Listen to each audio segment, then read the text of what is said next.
Good day. Again, I find myself making this program focusing on the situation in Ukraine, particularly as there's now increasing signs that people around the West, at least political decision makers around the West, are being forced by the pace of events to adjust to the political and military realities on the ground, which, shall we say, are not at the moment going in Ukraine's favour. And of course, as I make this programme, there's news coming from Germany that the German defence minister has been obliged to resign. There's much discussion about the causes and explanations of this. I will no doubt look into this in more detail in a future programme. But in the meantime, I'm going to do what I traditionally do, which is discuss the military situation on the ground in Ukraine. And the first thing I will say is that we have had something of a dearth of reports recently, but I noticed, for example, that an official of the Donetsk People's Republic, Vladimir Novikov, who is the commander of the Troy Volunteer Special Forces Unit, which is part of the militia of the Donetsk People's Republic, has given some indications of what he believes will be the timeline for the mopping up, as he puts it, of Ukrainian defenses, of Ukrainian troops in Soledar and in the area around. And he says the following, and this is what he was reported as having said yesterday on Sunday. I think it will take about a week to mop up Soledar. After that, it will be necessary to mop up its suburbs, which will also take some time.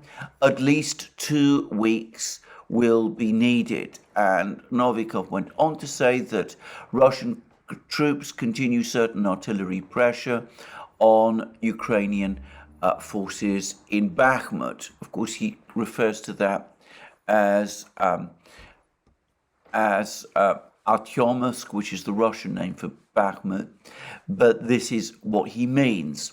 And Novikov also spoke about how Ukraine, for its part, has been increasing its shelling on Kremenaya. This is this Russian-held town in northern Donetsk region, which has been the target of Ukrainian attacks in the Svatovo-Kremenaya area. Those attacks seem to have, for the moment, run their course, but Novikov says that there's been more shelling in this area by Ukraine. He says that this is partly a response by Ukraine to its defeat in Soledar. Well, that's his view. And there's also been, I'm sorry to say, more shelling of residential areas of Donetsk city. A building was destroyed there. There have been casualties, and emergency services are clearing the rubble, and so that they think that there are more people lying beneath the rubble there. There's also been, according, again, all this is all coming from Russian sources, there's also been more Ukrainian drone attacks or attempted drone attacks on Sevastopol, the giant Russian naval base in Crimea. But the governor of Sevastopol claims that all of the 10 Ukrainian drones which were involved in the attack were shot down by the Russian air defenses. Again, claims which, of course, I can't corroborate, but for what it's worth, there they are. Now, perhaps the most interesting take on what's going on comes from Boris Rozhin, who is a commentator, a Russian commentator. I believe he's based in Crimea.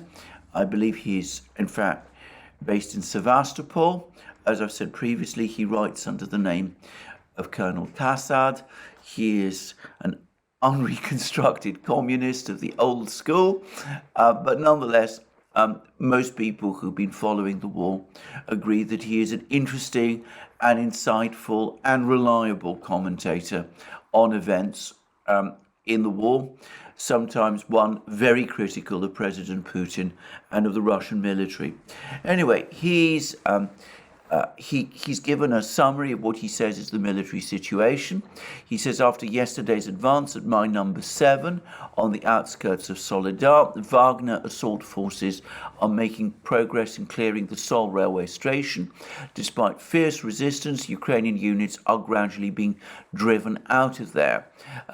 The armed forces of Ukraine have deployed significant number of reserves to this area, but have not yet been able to stabilize the situation. And then he goes on to say that near Bakhmut, of course, he refers to the town that internationally is known as Bakhmut, but he refers to it by the Russian name of Artyomsk.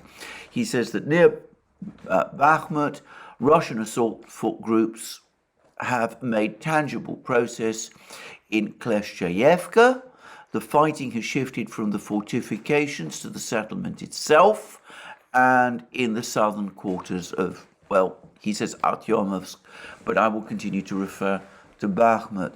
Now, when Rogin says that the fighting in Kleshchayevka has shifted from the fortifications to the settlement itself, I think what he means is that the assault groups, the Russian assault groups, which other sources say are Wagner organization assault groups, that they've actually broken into the settlement, presumably a village, and that the fighting is now going on inside the village itself. In other words, the fortifications around the village have been pierced, and that the Russians, the Wagner organization troops, are fighting inside the village itself. And given that it's presumably a relatively small place, that suggests that the village is gradually, of Kleshchayevka, is gradually coming under Russian control. Now, to repeat again, the importance of Kleshchayevka is that it is a stepping stone from Opitnoye, another village to the south of Bakhmut, which the Russians captured, finally clearing all Ukrainian troops out of Opitnoye a few days ago.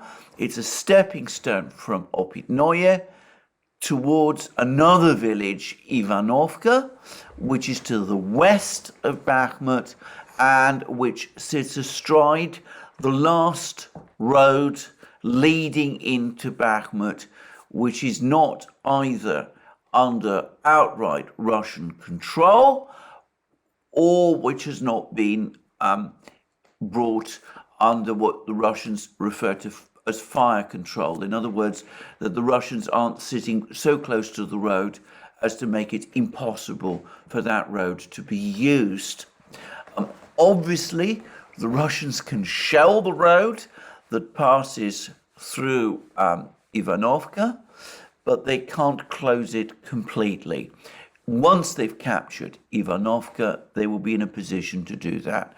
And at that point, a cauldron, what the Russians call a cauldron, the isolation of whatever Ukrainian troops still remain in Bakhmut, that will at that point have been achieved. So if Rogin is right, and if it is indeed the case that the Russian troops, the Wagner organization troops, have broken into the center of Kleshchayevka, which is how I interpret what he is saying, well, then in that case, the Russians have come a further step closer towards advancing on Ivanovka and of creating a cauldron in Bakhmut itself.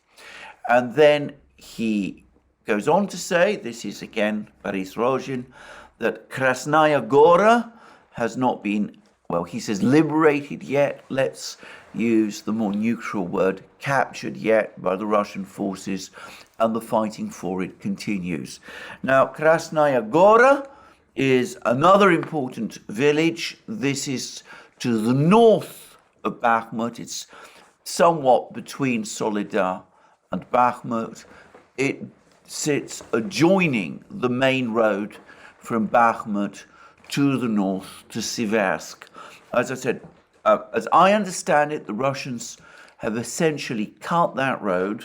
It's not possible any longer for Ukrainian troops to move up and down that road between Bakhmut and Siversk, but they do not yet control the road.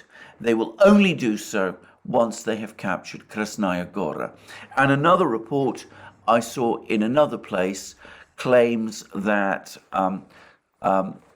Krasnaya Gora is now being attacked by units of the Wagner organization from three sides, from the east, the north, and the south, and it does look likely that that village will also at some point fall under Russian control.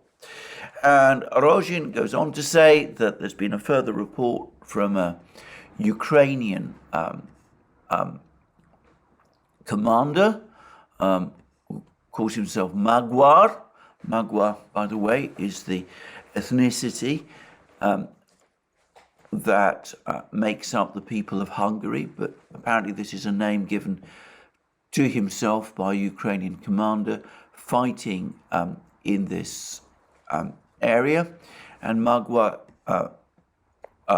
says, and this looks like a tweet, as of 1730 hours, presumably yesterday, the enemies, that's to say the Russians' assault detachments, occupied the industrial zone near mine number 7, which is located in the administration of the border of the city of Soledar and is its western border, the surrounding area.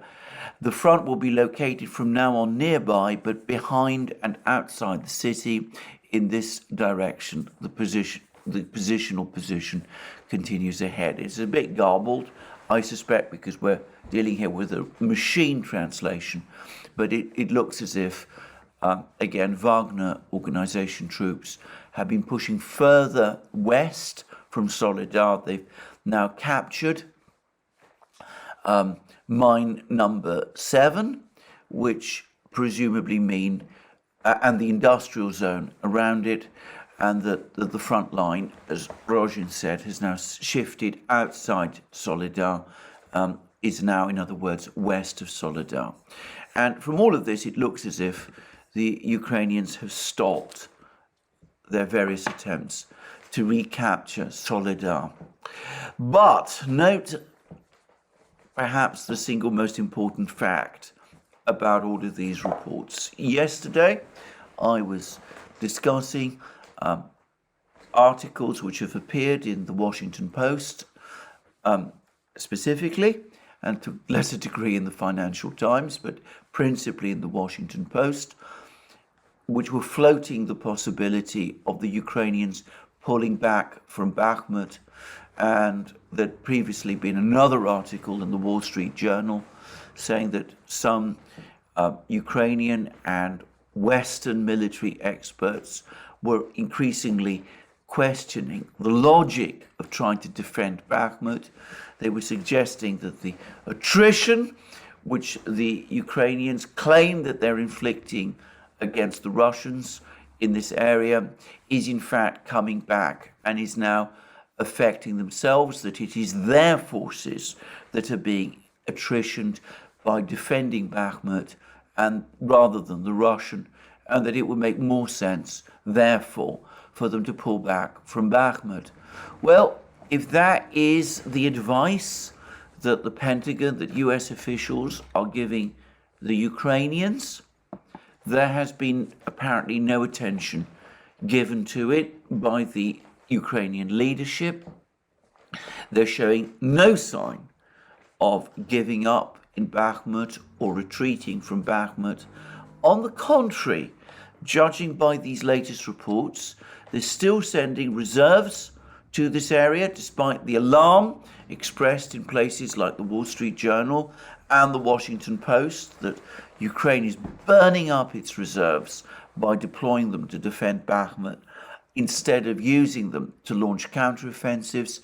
And it seems that Bakhmut, far from being the insignificant place that we've been told, or are being told at the moment, is a place that the Ukrainians have decided, for all the many reasons I've discussed in lots of different programs, that the Ukrainians are determined to cling on to Bakhmut to the bitter end, and that they're, instead of retreating from it, trying to hold on to it by deploying more forces there. So that's the story on the front lines there. Now, there have been some more reports. There's been suggestions now from Western sources that there will be a Russian offensive before very long. That Russian offensive will come from the south, from Zaporozhye region, and that it will be pushing to try to cut, presumably, Ukrainian supplies to Donbass from the south, and perhaps to execute some kind of encirclement operation from the south. That was certainly the theory that was expressed, the expectation of what the Russians would do, that was expressed by Lieutenant Colonel Alex Vershinin, one of the most insightful commentators. But of course, none of us really knows. It's all somewhat mysterious and opaque. The Russians have shown repeatedly that they are very skilled in keeping us guessing about what they are going to do. I remember, for example, how in the weeks just before the Russian withdrawal from the right bank, the west bank of the Dnieper River in Kherson region, they managed to create an enormous amount of uncertainty as to their precise intentions, so that when they did eventually withdraw their forces across the Dnieper to the east bank, the Ukrainians were caught by surprise and were unsure exactly what was happening. And we see that the Russians have not lost this skill of keeping everybody unsure of what they're going to do. And at this moment in time, it's perhaps best not to try to second guess them. Anyway, in my discussions about what's going on around Bakhmut and Soledar, I made a particular point, again, of saying that it was the Wagner organization troops who were involved. And the Kremlin itself has now commented on the role of the Wagner organization in the fighting in Soledar and in Bakhmut. And this has now come from no less a person than Dmitry Peskov, President Putin's spokesperson. And here is what TASS, Russia's official news agency, says Peskov said about the Wagner organization, and it reads as follows. Speaking to reporters on Monday, that is today, Kremlin spokesman Dmitry Peskov heaped praise on the Russian Defense Ministry and Russia's Wagner private military company, who are fighting for their homeland, and dismissed media-fueled rumors of strife between Wagner's founder Yevgeny Prigozhin and the military agency, in other words, the Russian Ministry of Defense. We think that mostly this conflict exists naturally in the media landscape, Peskov said. They are all involved in the common cause. They all are fighting for their motherland. According to Putin's press secretary, the country should know and does know its heroes. He particularly stressed that this concerns both the heroes serving in Russia's armed forces, displaying miracles of courage, and the heroes from the Wagner private military company. All of them will forever be in our memory. Speaking of the alleged strife between the leadership of the Defense Ministry and Wagner, Peskov said that this is mainly the product of all these information-driven manipulations. He added that it's one thing when they are sometimes created by our information adversaries, but sometimes our own friends act in such a way that you don't need any enemies. It is necessary to treat this calmly. Well, there we are. That's Peskov. There's no disputes, no arguments apparently between the Wagner organization and the Russian Ministry of Defense. Any suggestions that there are simply media rumors circulated not just by Russia's adversaries, but by some of Russia's friends or erstwhile friends. Well, you can accept that if you wish. I'm just going to express my own opinion. I think that Peskov, as we say in Britain, does perhaps deny things a little too loudly. I mean, the Russian Ministry of Defense bulletin that came out the other day, which I read, which conspicuously failed to mention the Wagner organization, I think, well, it spoke for itself. Clearly, there are tensions, and as I said, Peskov, in denying them, is perhaps, as I said, protesting just a little bit too loudly. But let me repeat again, I don't think too much should be said of this. This is not unusual in war, and I strongly doubt that it has any greater significance or that it will affect the direction of the war. And on that topic, Peskov had more to say, and this time he was talking about Western military supplies, indeed specifically supplies of Western tanks to Ukraine. And this was what Peskov is reported. This is all, by the way, from TASS, the TASS news agency. This is what Peskov said about that. Western supplies of heavy armored vehicles to Ukraine are not likely to change the situation on the battlefield.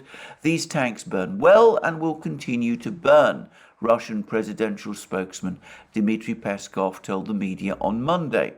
It won't change anything. The special military operation will continue. These tanks burn well and will burn just like all others. The goal of the special military operation will be achieved.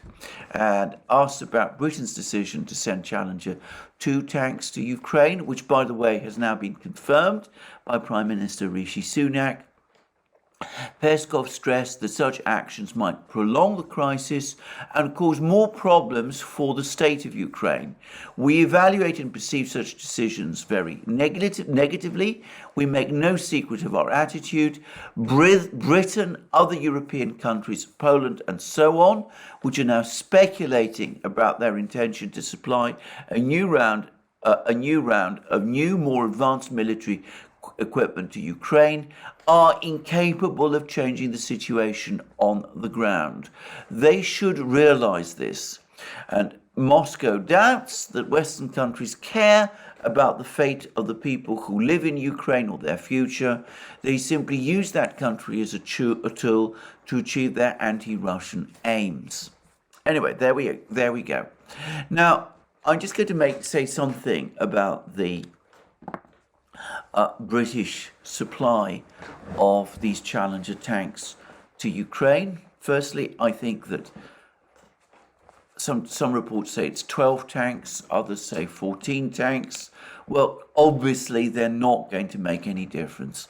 And there's still big uncertainty as to the number of Leopard 2 tanks that are going to be supplied to Ukraine. But again, it looks like we're talking about dozens rather than hundreds. So not enough to make a difference to the outcome of the war. And Peskov is surely right that these tanks can be destroyed in just the same way as other tanks can.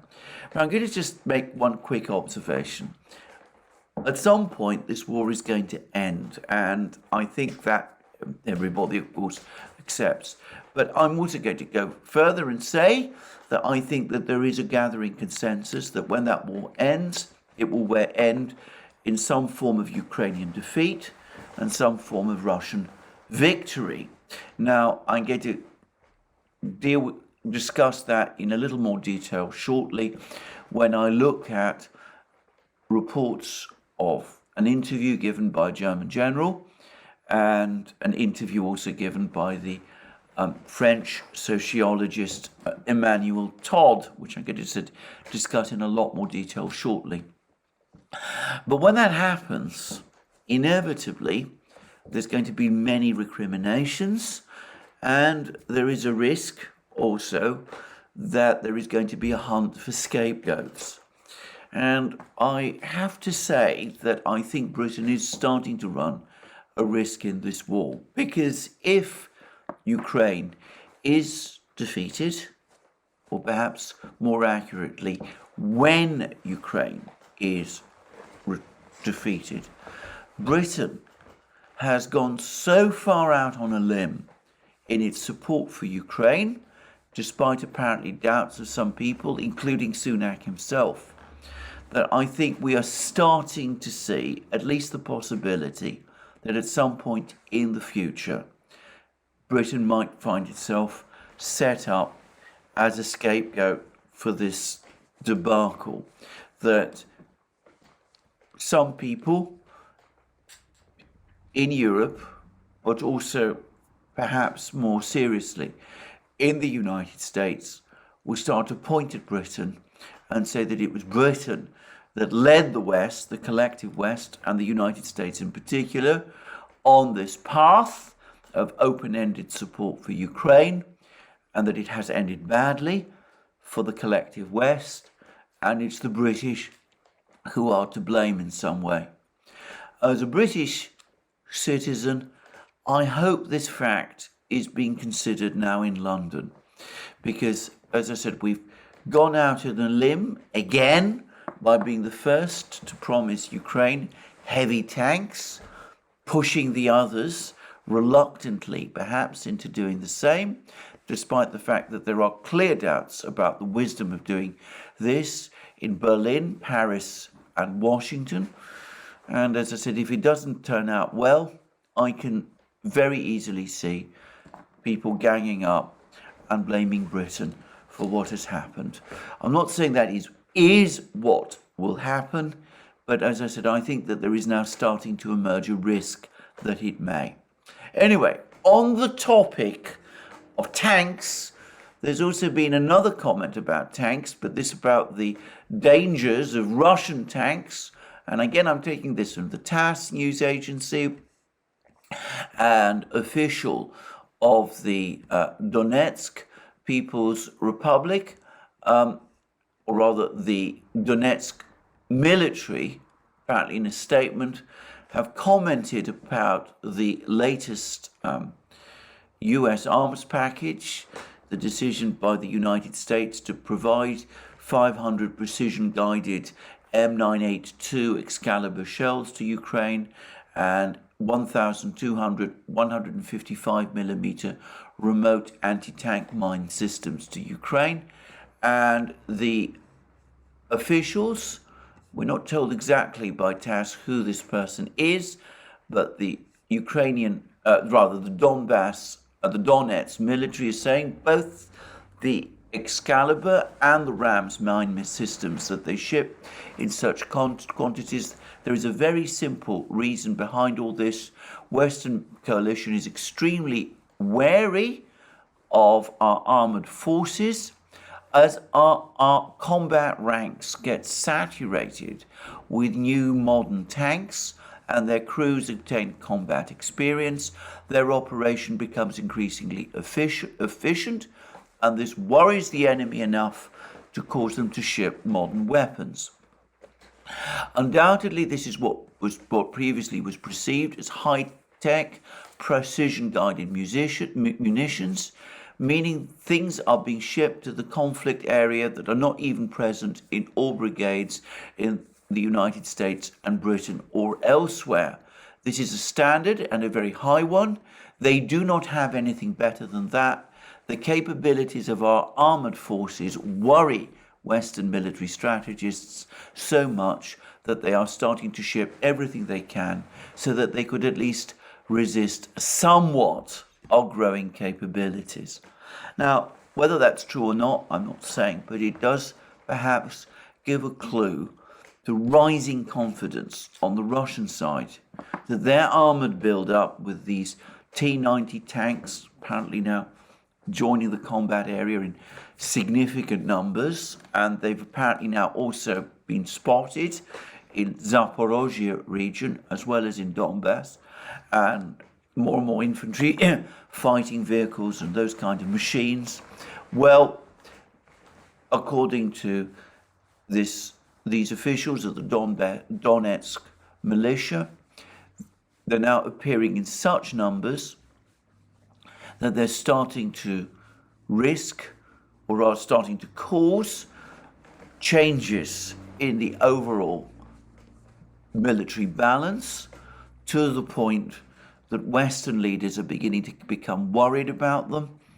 And that's one reason why they're supplying these Excalibur shells and remote mining equipment, and presumably it's also what's causing the decision, or is causing some of the pressure to provide these heavy tanks to Ukraine. It might suggest that the real purpose of the heavy tanks that are being supplied to Ukraine is not so much to launch offensives as to provide Ukraine with some defense against these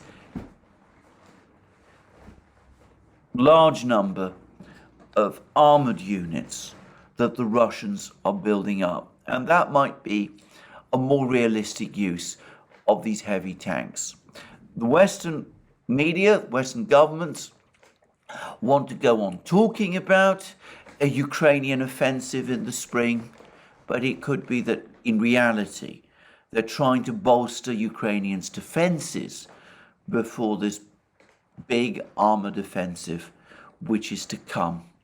And now that brings me to the two interviews I want to discuss. And the first interview is one that was given by a German military officer. And I say this directly, I'm taking the excerpts of this interview from John Helmer's Dancing with Bears website. As I said, it's an indispensable website for anybody who wants to know what's going on in Russia and what the Russians are thinking. John Helmer is one of the most experienced journalists reporting Russia that I know of, and he's also somebody who keeps a careful sight on what goes on elsewhere, and in Germany specifically. And the general in question is retired Brigadier General Eric Vard. Eric Vard. And Vard, as Helmer has correctly pointed out, is a former military advisor of Angela Merkel, and far from being in any sense a moderate or somebody who could be described as being any sort of appeaser of Russia or soft on Russia. He is someone who has a long history of supporting Ukraine, going all the way back to beyond 2014. There's never been any point at which he has suggested that support for Ukraine is anything less than what the Western powers should be doing. That is, until now. And first of all, we have Vard casting doubt about the wisdom of the Marder transfer. And again, I'm taking all this from Helmer's article. He says that a joint rearmament plan with the United States and France, Germany, United States and France, is a military escalation. Also the perception of the Russians. Even if the 40-year-old Marder is not a miracle weapon, we go on a slide. This could develop a momentum of its own that we can no longer control. And he then goes on to say that the war in Ukraine has already passed the point at which the United States and German military believe that they can control the outcome. Now the consequences must be finally considered. and asked what consequences he means, Vard replies with a whole succession of rhetorical questions. Do we want to reconquer, do they, that's to say the Ukrainians, want to reconquer Donbass or Crimea? Or do they even want to defeat Russia completely? And then he goes on to say, we have a military operational stalemate, but we cannot resolve it militarily. This is also the opinion of US Chairman of the Joint Chiefs of Staff, Mark Milley, and then Helmer makes what I think is an extremely insightful and true point. He says this is Helmer now. What Vad is implying is not a stalemate, but a defeat. Defeat by the Russian army of Ukraine and its allies. And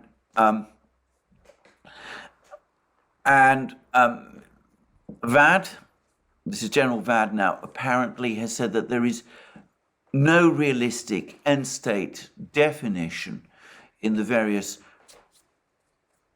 claims of victory that Ukraine has come up with. In other words, Ukraine cannot win. The best it can expect is a stalemate.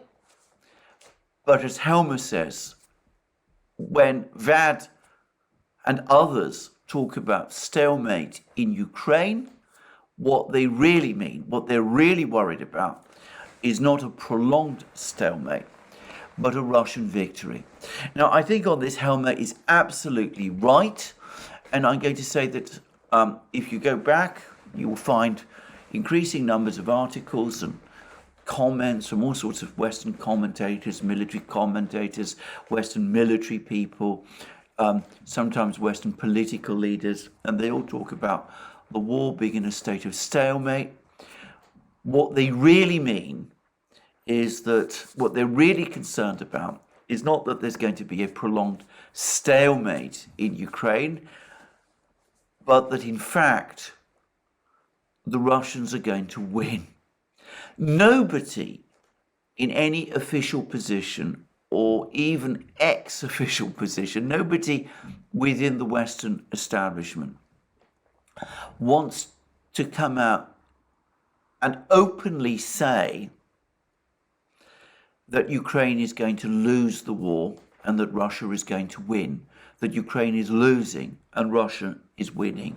Certainly Mark Milley doesn't want to say that. He would be out of a job very quickly if he did.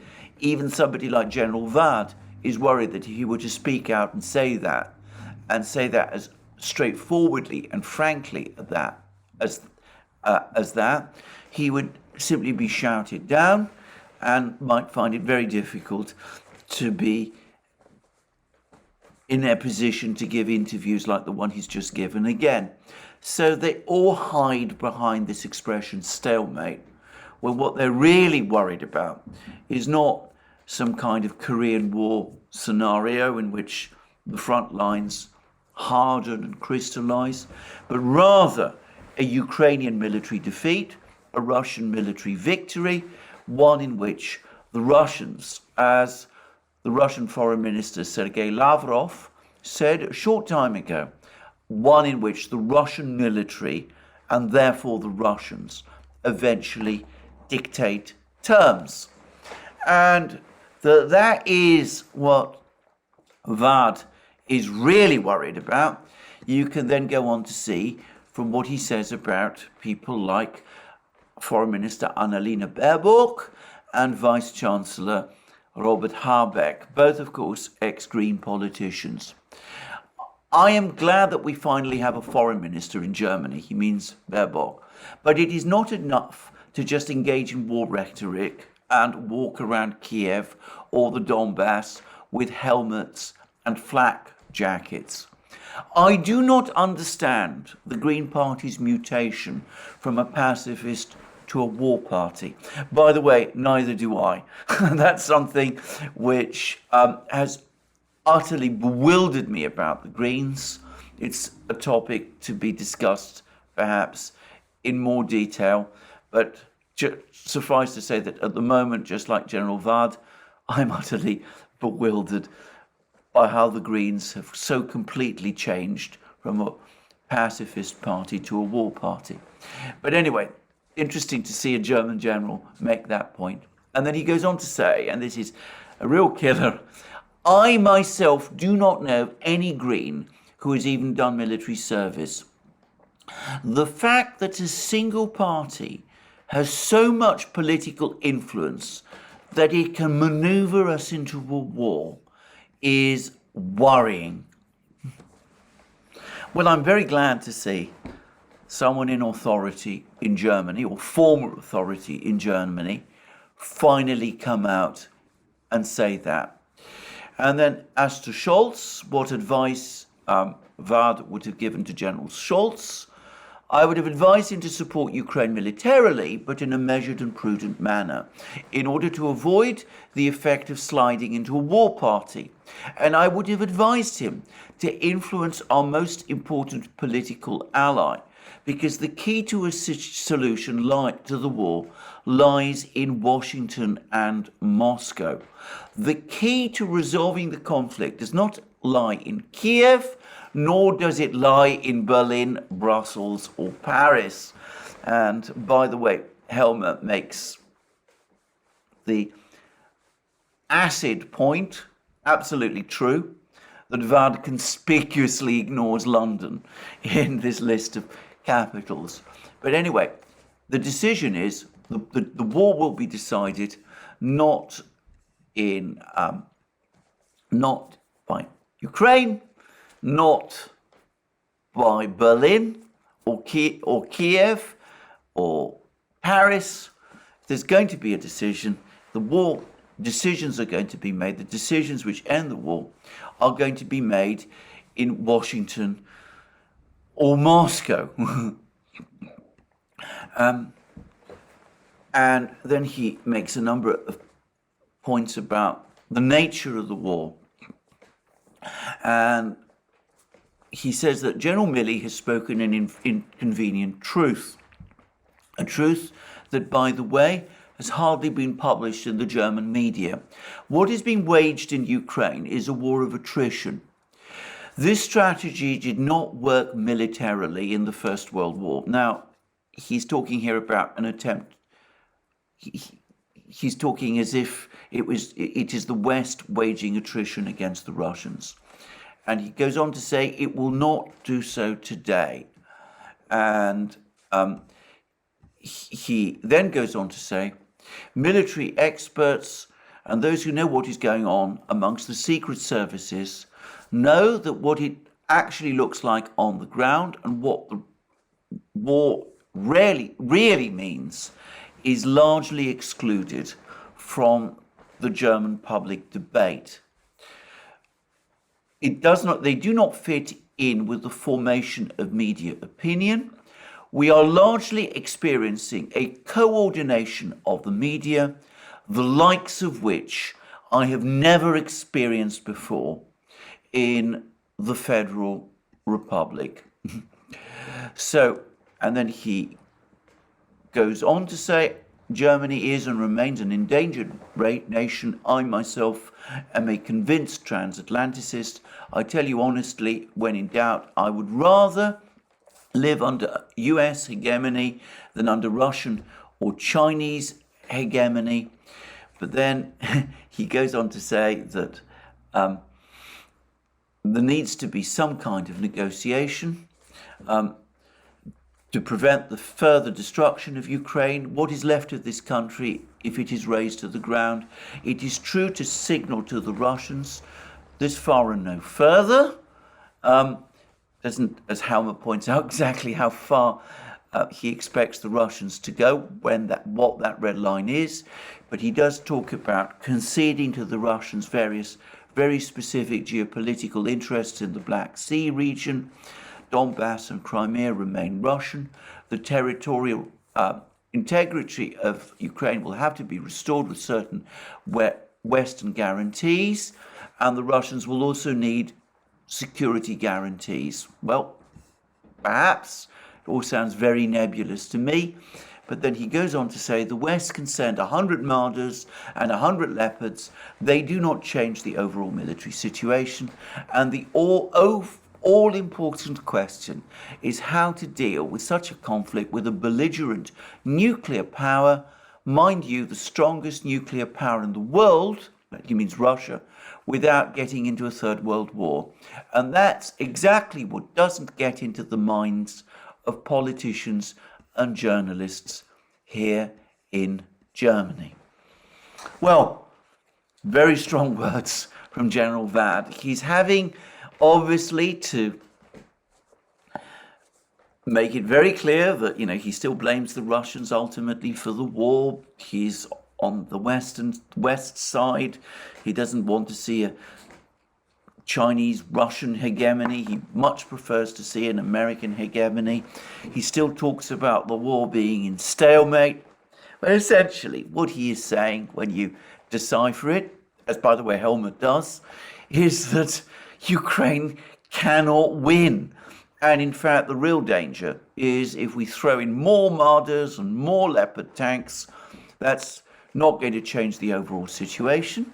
Russia ultimately is going to win, and people like Baerbock and Habeck, who have no military backgrounds at all and have no real understanding of war, don't seem to get this, and they don't seem to understand that the course that they're taking risks sucking in Germany, a vulnerable country still, into a conflict with the Russian military superpower, one which Germany and the West cannot win, but which contains instead the very real risk of landing everybody in a kind of World War III scenario.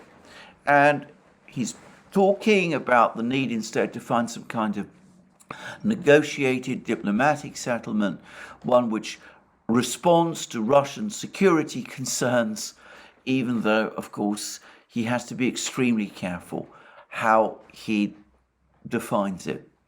Altogether, a very interesting article, and one does wonder to what an extent Vad speaks for the leadership of the German military. Helmut assumes that he does. I think it is very likely that he does. I think it's unlikely that a German general, certainly one as politically connected as General Vad apparently is, connected to Angela Merkel. I find it difficult to believe that he would come out and speak in that kind of way unless he'd taken soundings with his colleagues and former colleagues. But, that's my guess. But anyway, whatever, it does show that there must be some people in the German military who are getting increasingly concerned about the direction that things are taking and isn't happy at all about the fact that Germany is now drifting into a position of sending first Marder tanks and then eventually Leopard tanks and then who knows what into the military black hole, which is Ukraine. Well, that is an interesting interview. There's another very interesting interview by somebody completely different, somebody unlike General Vad as it's perhaps possible to get, and that is Emmanuel Todd.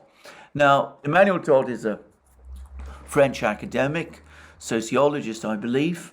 He gained a lot of prominence way back, I think it was in the 70s, when he was amongst the first to predict, for demographic reasons, the eventual collapse of the Soviet Union. He's written some very insightful and interesting books since then. He's talked about American decline. He wrote a very, very interesting book back in the early 2000s called After the Empire, in which he made a significant critique of US policy and discussed at length some of the underlying problems that are were even then starting to beset the United States. And perhaps it's important to say that under the empire, after the empire was written at a time when US global power and leadership appeared to be unchallenged. None of the doubts and concerns that have been expressed in recent years were commonplace at the time when Emmanuel Todd wrote this. So a very interesting intellectual, academic. I should perhaps add that he's French. He's now given a very, very interesting interview about the Ukraine war. Now, I'm going to skip some of the points that he's made about the war. Many of them have been repeated by me and others.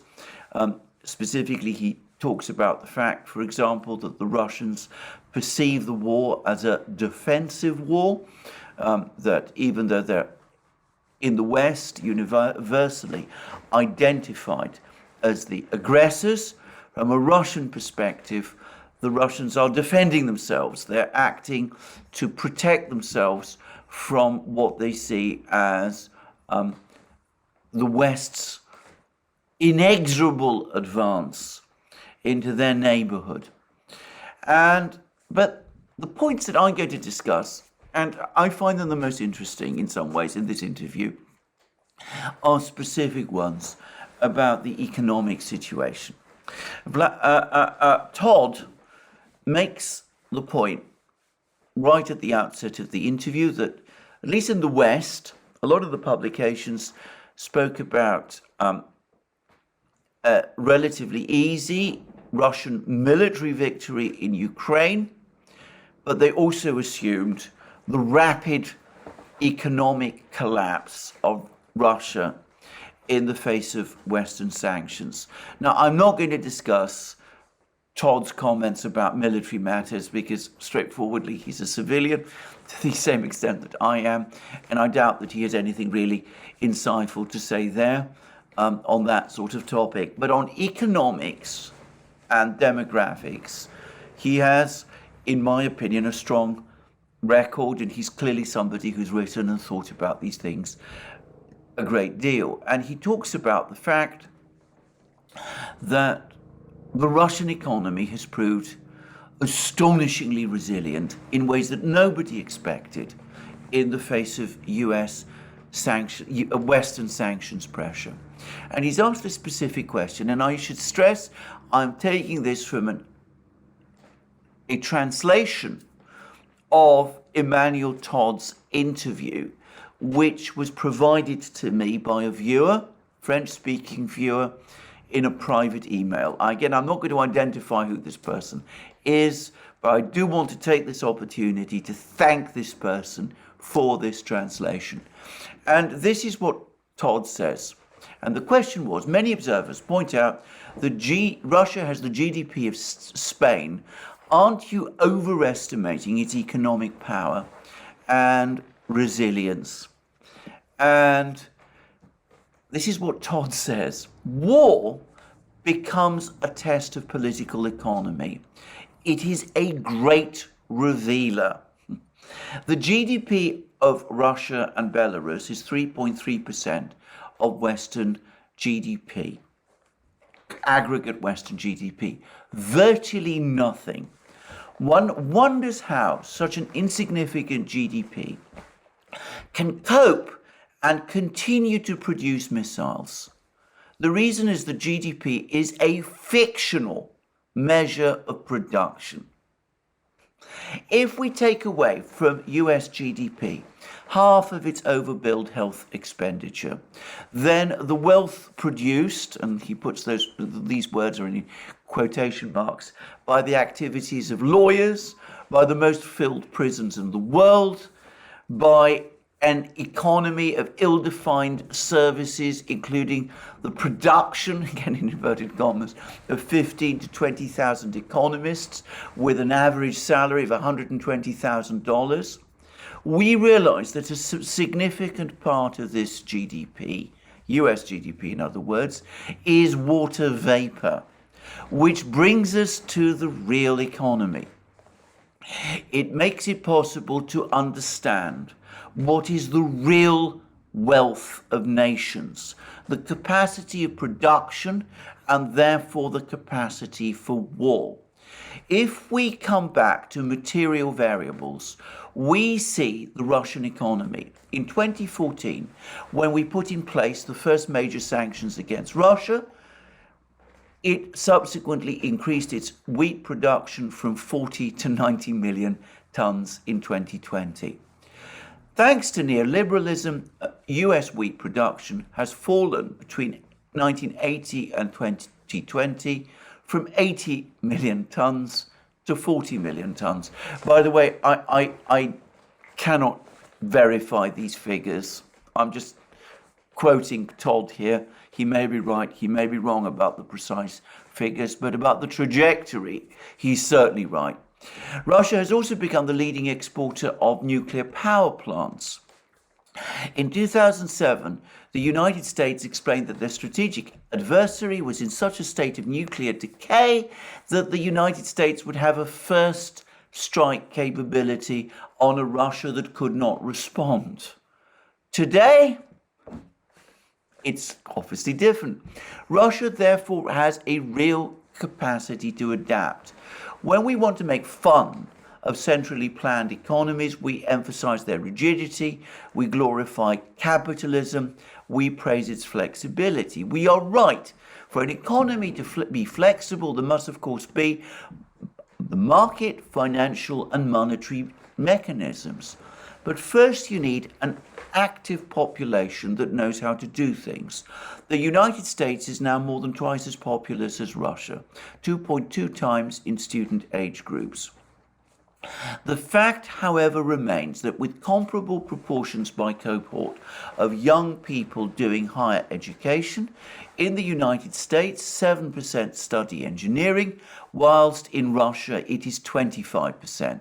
By the way, I believe that is correct. That means that with 2.2 times fewer people studying, Russia trains 30% more engineers than the United States. The United States fills the gap with foreign students, but who are mainly Indians and even Chinese. This substitute resource is not safe and is already decreasing. This is the fundamental dilemma of the US economy. It can only face competition from China by importing skilled Chinese labor. I propose here the concept of economic equilibrium. The Russian economy has accepted the rules of operation of the market. It is even an obsession of Putin to preserve them, but with a very large role for the state. But it also derives its flexibility from training engineers who allow the adaptations, industrial and military. And he has more to say about this, that if he was asked the question, but it's often said that Putin failed to take advantage from the income that Russia obtained from its exports of raw materials to develop his economy. He said, Todd says, if that was the case, this war could not have happened. One of the outstanding things in this conflict, which makes it so uncertain, is that it poses, like any modern war, the question of the balance between advanced technologies and mass production. There is no doubt that the United States has some of the most advanced military technology, which has been decisive for Ukrainian military successes.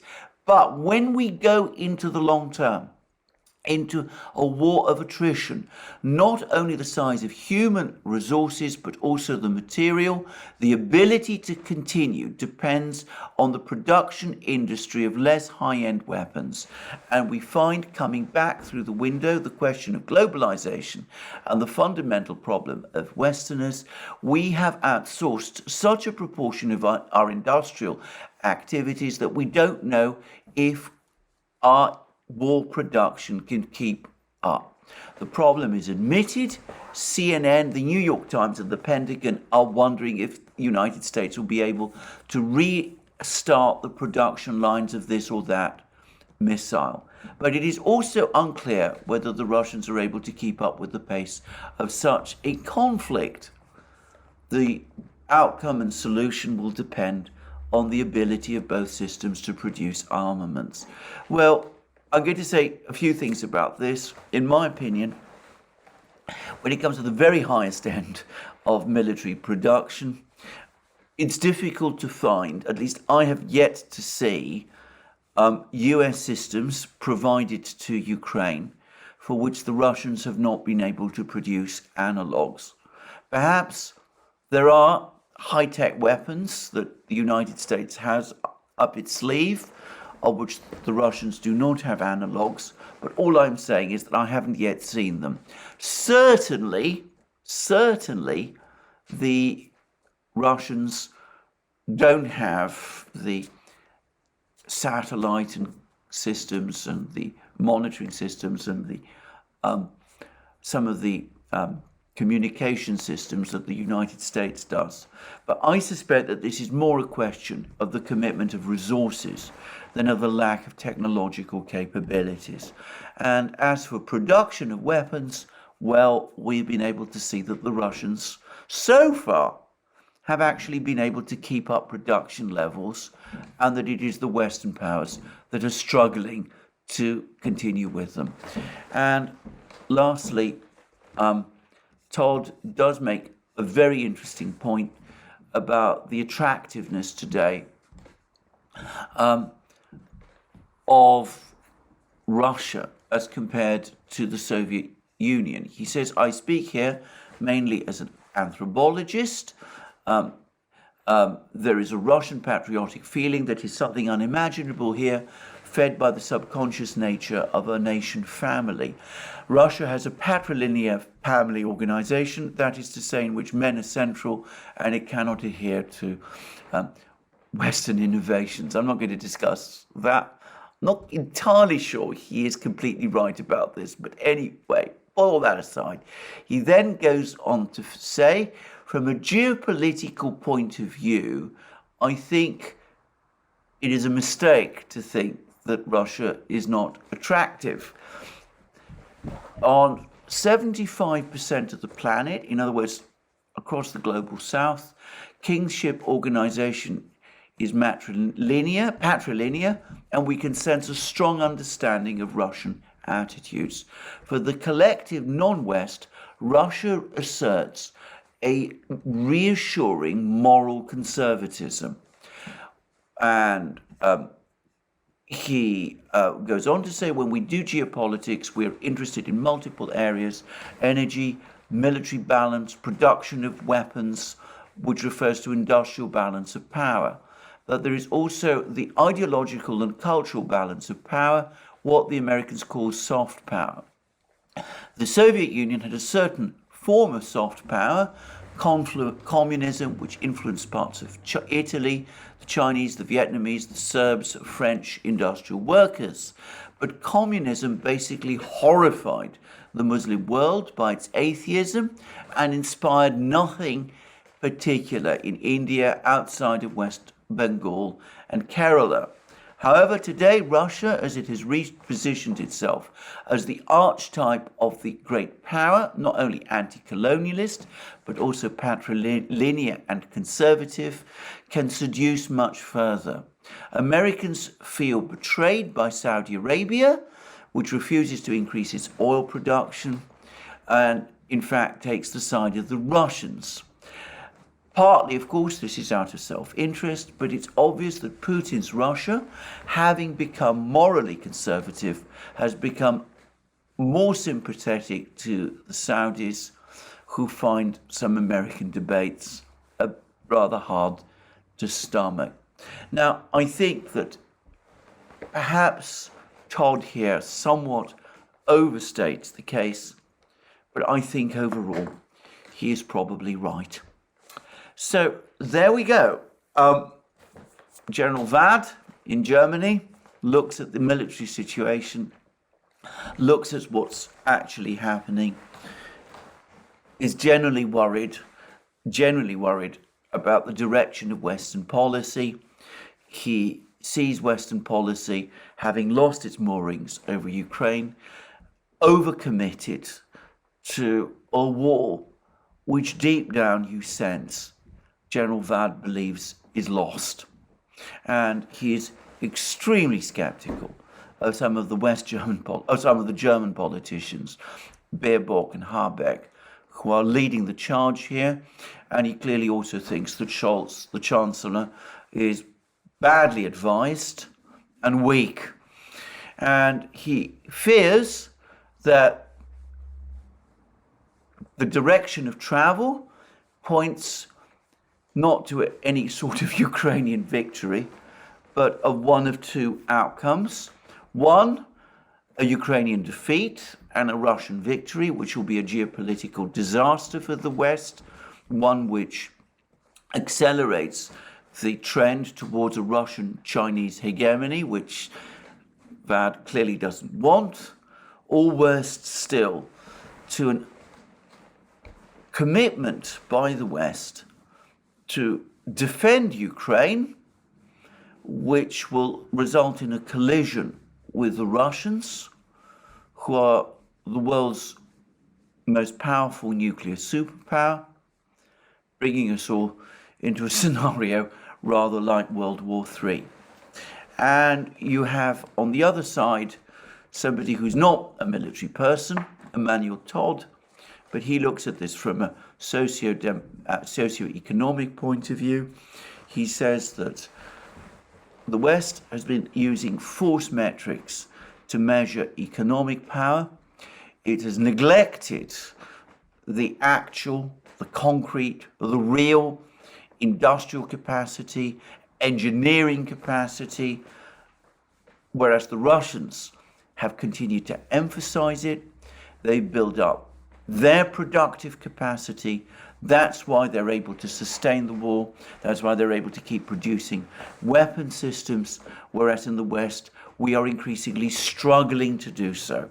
And beyond that, Todd says something which I think, as I said, has more than a grain of truth to it, that on the big ideological issues of the time, Russia today is more attractive to most people in the global South, the 75% of humanity, if you include China and India, by the way, than the West is.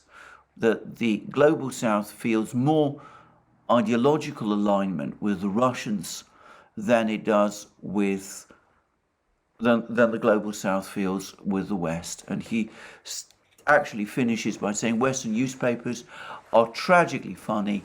They keep saying Russia is isolated, Russia is isolated.